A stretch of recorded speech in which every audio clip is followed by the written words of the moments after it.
ناظرین کی خدمت میں سلام و آداب. آپ دیکھ رہے ہیں وائس آف لداخ. آج سوموار ہے، اگست کی 4 اور سفر کے 9 تاریخ. آج کی تازہ ترین خبروں کو لے کر میں سعید ہاشم رضوی حاضر. ناظرین سے گزارش ہے کہ تازہ ترین خبروں اور حالات و واقعات سے باخبر رہنے کے لیے ہمارے چینل کو سبسکرائب کریں اور خبریں آخر تک ضرور دیکھیں. آپ دیکھ رہے ہیں آپ کا پسندیدہ news channel voice of Ladakh.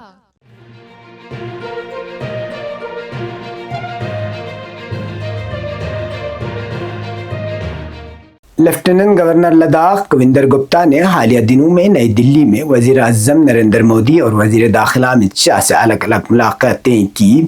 وزیر اعظم سے ملاقات کے دوران لداخ کے عوامی مسائل، ترقیاتی امکانات، بنیادی سہولیات، سیاحت، ایڈونچر اسپورٹس، ثقافتی ورثے کی بحالی اور ایکو ٹورزم کے فروغ پر تفصیلی گفتگو ہوئی. لیفٹیننٹ گورنر نے لداخ کے روزمرہ مسائل پر بھی وزیر اعظم کو آگاہ کیا. اس کے علاوہ وزیر داخلہ امت شاہ سے ہونے والی ملاقات میں سرحدی علاقوں میں بسنے والے عوام کی ضروریات، بنیادی ڈھانچے کی تعمیر، آمد و رفت کی سہولیات اور بارڈر ایریا ڈیولپمنٹ اسکیمز پر تبادلہ خیال کیا گیا. وزیر داخلہ نے یقین دہانی کرائی کہ حکومت سرحدی علاقوں کی ترقی اور وہاں کے عوام کی فلاح و بہبودی کے لیے ہر ممکن اقدامات کرے گی.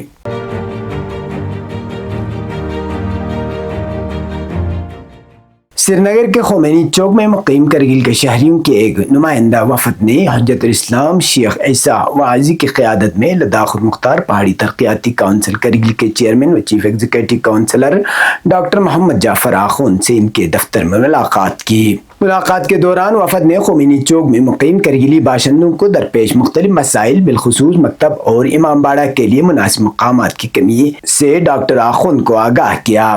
سی سی نے تمام مسائل کو بغور سنا اور وفد کو یقین دلایا کہ ان کے مطالبات کو ترجیحی بنیادوں پر مرحلہ وار حل کیا جائے گا. انہوں نے کہا کہ کونسل کرگل اپنے عوام کے مسائل کے حل اور فلاح و بہبودی کے لیے پرعزم ہے. اس سے قبل وفد نے ضلع کرگل کے 2 اہم مذہبی اداروں جمعیت العلماء اثنا شریعہ کرگل اور امام خمینی میموریل ٹرسٹ کے ذمہ داران سے بھی ملاقات کی. ان ملاقاتوں کے دوران وفد نے خمینی چوک سری نگر میں مقیم کرگلی شہریوں کے لیے مکتب امامیہ اور امام بارگاہ کی تعمیر کے سلسلے میں ادارہ جاتی تعاون کی اپیل کی. وفد میں دیگر افراد کے علاوہ معروف معالج ڈاکٹر محمد اسماعیل بھی شامل تھے. مذہبی اداروں کے زعماء نے وفد کو مکمل تعاون اور ہر ممکن مدد کی یقین دہانی کرائی. یہ ملاقاتیں کرگل کے عوامی، مذہبی اور سماجی مسائل کے حل کے لیے ایک اہم پیش رفت قرار دی جا رہی ہے.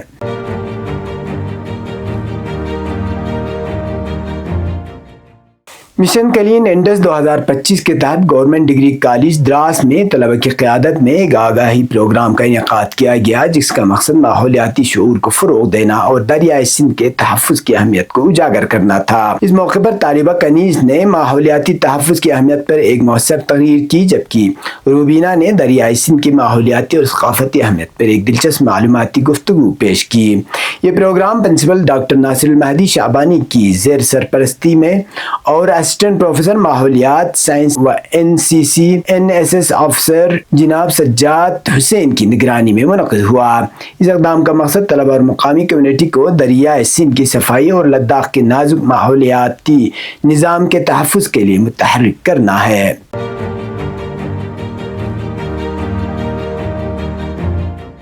امام خمینی میموریل ٹرسٹ کرگل کے برانچ سرو کے مجلس عاملہ کے انتخابات 3 اگست بروز اتوار طے سرو میں کامیابی سے منعقد ہوئے. انتخابی عمل کے بعد اسی روز ووٹوں کی گنتی اور کامیاب امیدواروں سے خبرداری کی تقریب بھی انجام دی گئی.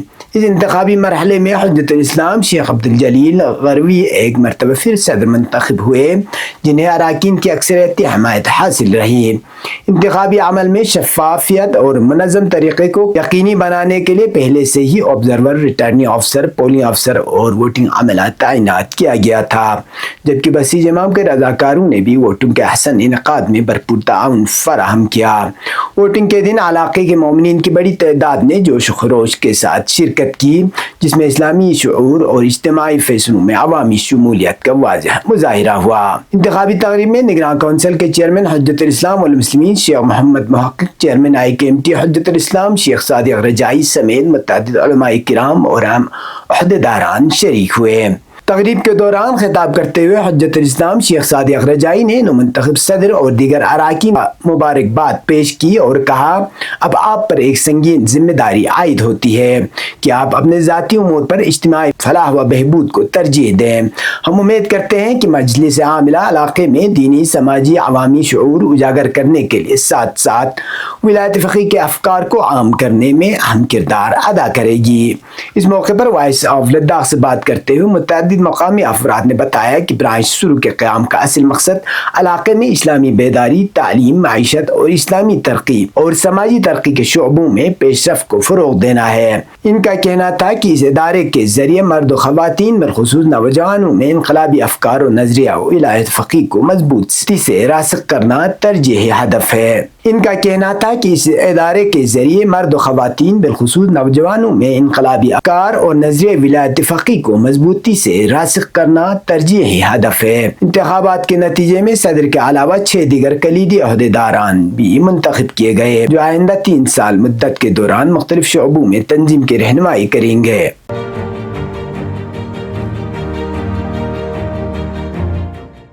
ڈپٹی کمشنر لیہ رومل سنڈو نے نوبرا سب ڈویژن کے سرحدی دیہات میودنگ، ترتک، تیخشی اور تھنگ کا دورہ کیا۔ انہوں نے زرعی نہروں، طبی سہولیات، تعلیمی ڈھانچے، پلوں کی حالت، زمین کے کٹاؤ اور سیاحت کے فروغ جیسے مسائل کا جائزہ لیا۔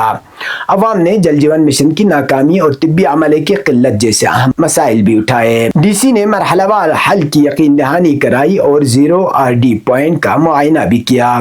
دورے میں متعدد اعلیٰ افسران بھی شامل تھے۔ اب پیش ہے قومی اور بین الاقوامی خبریں۔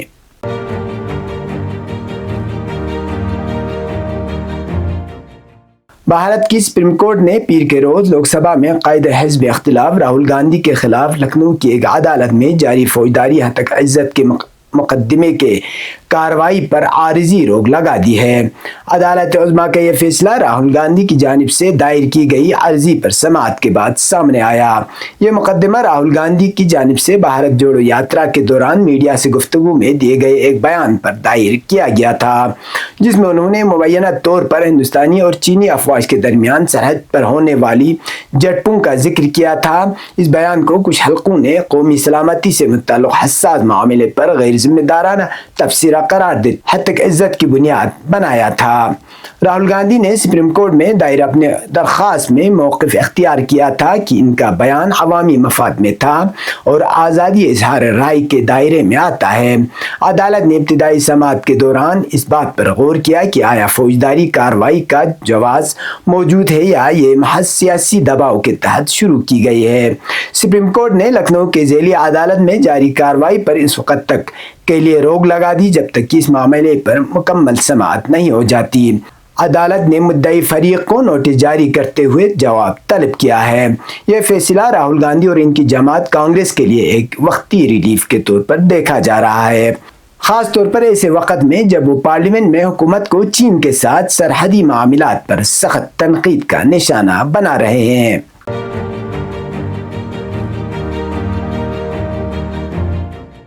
اسلامی جمہوریہ ایران کے آرمی کے commander in chief major general Amir Hatami نے کہا کہ ایران کو درپیش دشمن کے خطرات ختم نہیں ہوئے۔ مسلح افواج ملکی دفاع کے لیے پوری طرح تیار ہیں۔ فوج کی زمینی دستوں کے اعلیٰ کمانڈروں اور حکام سے خطاب کرتے ہوئے جنرل حاتمی نے کہا کہ صہیونی حکومت نے ایران کے خلاف ایک اسٹریٹجک غلطی کی جو ایرانی عوام کی استقامت کے باعث ناکامی سے دوچار ہوئی۔ صہیونی حکومت کے جرائم 12 روزہ جنگ سمیت متعدد مواقع پر نمایاں طور پر سامنے آ چکے ہیں۔ انہوں نے کہا کہ غزہ میں گزشتہ 2 برسوں اور صہیونی حکومت کی 80 سال سے کم مدت میں مختلف ممالک کے خلاف کی گئی جارحیتیں اس کی دشمن کی واضح مثالیں ہیں۔ ایرانی آرمی چیف نے کہا کہ اگرچہ ایران کو اپنے ممتاز کمانڈروں، سائنسدانوں اور معزز شہریوں کی شہادت کی صورت میں نقصان برداشت کرنا پڑا، تاہم ایران اس غیر منصفانہ جنگ میں سرخ رو ہوا اور دشمن کے عزائم کو ناکام بنا دیا۔ انہوں نے زور دے کر کہا کہ ایران کے میزائل اور ڈرون سسٹم بدستور فعال اور مؤثر ہیں اور جوابی حملے جنگ بندی کے آخری لمحے تک جاری رہے۔ یہ تھے اب تک کی خبریں۔ اسی کے ساتھ مجھے اور میرے ساتھیوں کو دیجیے اجازت۔ اللہ حافظ۔